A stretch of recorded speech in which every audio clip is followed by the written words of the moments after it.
নমস্কার বন্ধুরা, কেমন আছেন? মেয়লির রান্নাঘরে সবাইকে স্বাগত। আজকে আমি করব রাজস্থানি কচুরি। তার জন্য নিয়েছি 300 গ্রাম আটা, 100 গ্রাম সুজি আর ঘি আর তেল মিশিয়ে নিয়েছি আমি। আপনারা চাইলে শুধু ঘি দিয়ে করতে পারেন। শুকনো লঙ্কার গুঁড়ো, গোলমরিচ, গরম মশলার গুঁড়ো আর ভাজা জিরের গুঁড়ো, 3 রকম নুন, রক সল্ট, সন্দুক নুন আর এমনি নুন, আর 250 গ্রাম দই আমি জল ঝরিয়ে নিয়েছি, আর 250 গ্রাম শসা নিয়েছি। এটাকে আমি ভালো করে গ্রেট করে আমি এইভাবে গ্রেট করে নেব, নিয়ে আর ভালো করে চেপে চেপে জলটাকে ঝরিয়ে নেব।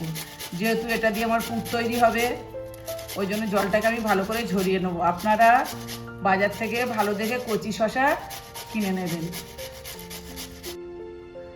শসাটা আমি এইভাবে গ্রেট করে নিয়েছি। এবার এইভাবে চেপে চেপে আমি জলটাকে বের করে ফেলে দেবো।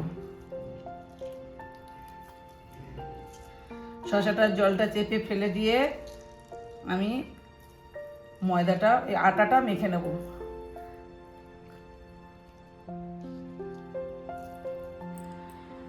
শসাটা আমি ভালো করে চিপে নিয়েছি, দেখুন। এইবার আমি আটাটাকে মেখে নেব।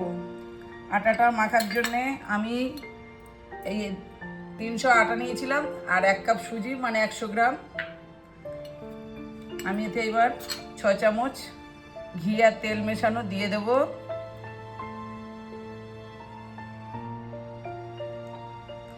দিয়ে আমি এটাকে ভালো করে উষুম উষুম গরম জল দিয়ে মেখে নেব।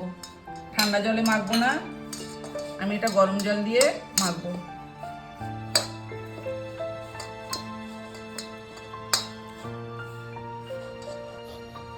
আটাটা আমার মাখা হয়ে গেছে। এটাকে আমি মিনিট 10 চাপা দিয়ে রেখে দেবো। আমি আটাটা মেখে চাপা দিয়ে রেখেছি, ততক্ষণ আমি পুরটা তৈরি করে নেব। টক দইটা নিয়ে নেব, জল ঝরানো টক দই 250 গ্রাম, শসা গ্রেট করাটা নিয়ে নেব,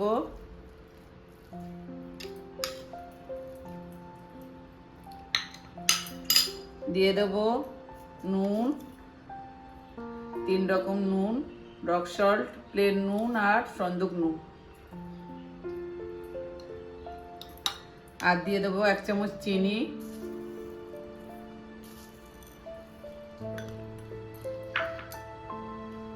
লঙ্কার গুঁড়ো 1 চামচ,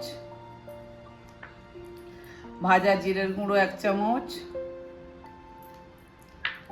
আর গরম মশলার গুঁড়ো 1/2 চামচ দিয়ে আমি এটাকে ভালো করে মেখে নেব। আমার হয়ে গেছে। এবার আমি আটাটা নিয়ে ভালো করে একটু মেখে নেব, নিয়ে লেচিটা কেটে নেব।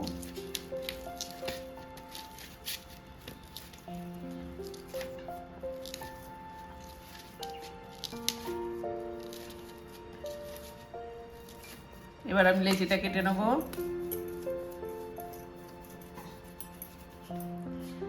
এরকম ছোট ছোট করে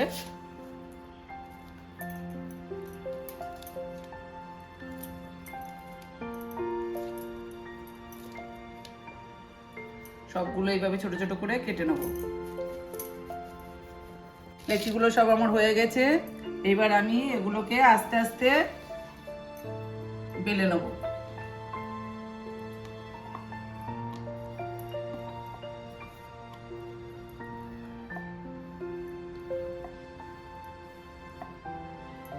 এভাবে বেলে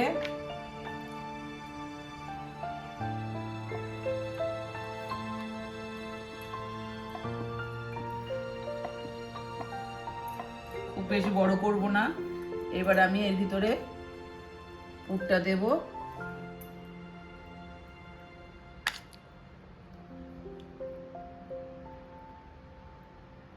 পুরটা দিয়ে আমি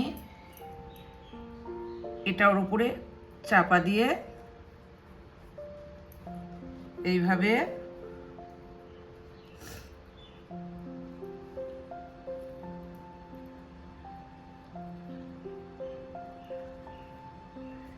ভালো করে মুড়ে নেব।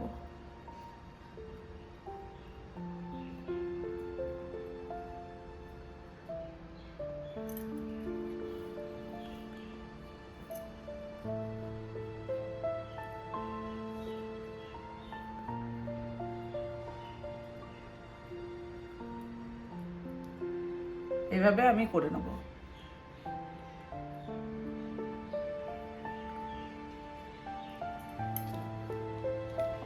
আমি আবারও একটা আপনাদের বেলে দেখাচ্ছি।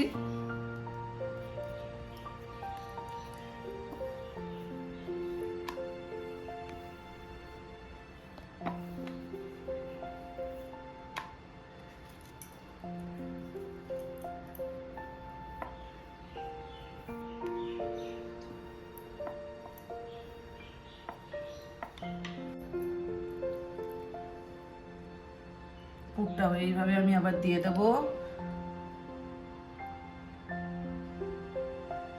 দিয়ে আমি আরেকটা এর উপরে চাপিয়ে দেব। আপনারা পারলে একটু জল দিয়ে করে নেবেন, জল দিয়ে এইভাবে মুড়ে নেবেন, তাহলে তাড়াতাড়ি মোড়াটা হয়ে যাবে আর জুড়ে যাবে তাড়াতাড়ি।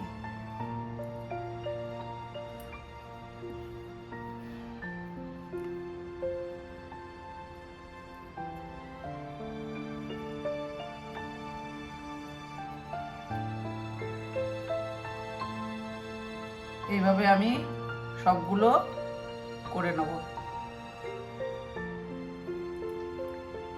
এগুলো এইভাবে সবগুলো আমি করে নিয়েছি।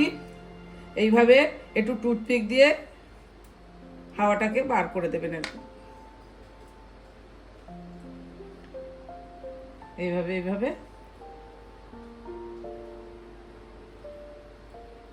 আর আমি কড়া বসিয়ে দিয়েছি, তেল দিয়ে দিয়েছি, তেল আমার গরম হয়ে গেছে।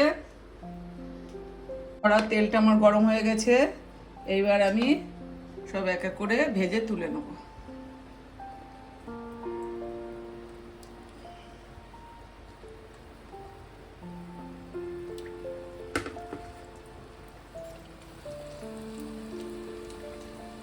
এইভাবে ভালো করে এগুলোকে নেড়ে চেড়ে উল্টে পাল্টে ভালো করে ভেজে নেব।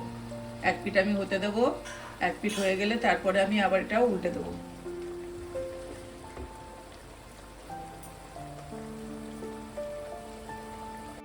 এক পিঠ ভাজা হয়ে গেছে, এবার এক পিঠ আমি উল্টে দেব।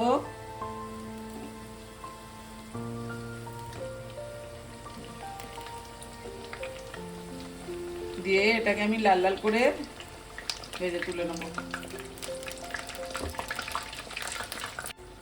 আমার কচুরিগুলো হয়ে গেছে, এবার আমি আস্তে আস্তে তুলে নেব।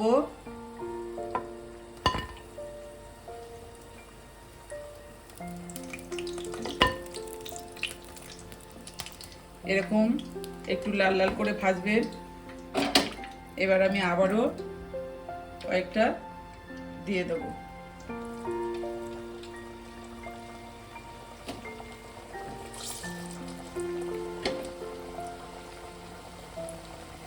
দিয়ে আমি সবগুলো এভাবে ভেজে নেব। এই কচুরিটা দিয়ে খাওয়ার জন্য আমি একটা গ্রিন চাটনি বানিয়েছি। এক আটি ধনেপাতা নিয়েছি, 4টে কাঁচা লঙ্কা, 3 থেকে 4 কোয়া রসুন, একটা লেবুর রস, 1 চামচ চিনি, পরিমাণ মতো নুন আর 3 চামচ টক দই দিয়ে আমি এটাকে ভালো করে মিক্সিতে পেস্ট করে নিয়েছি। আমার সব কচুরিগুলো হয়ে গেছে। আপনারা বাড়িতে এইভাবে একবার রাজস্থানি কচুরি করে খেয়ে দেখবেন, খুবই ভালো লাগবে। আর রান্নাটা যদি ভালো লাগে তাহলে লাইক, কমেন্ট, শেয়ার করবেন। নতুন বন্ধুরা চ্যানেলে সাবস্ক্রাইব করে দেবেন।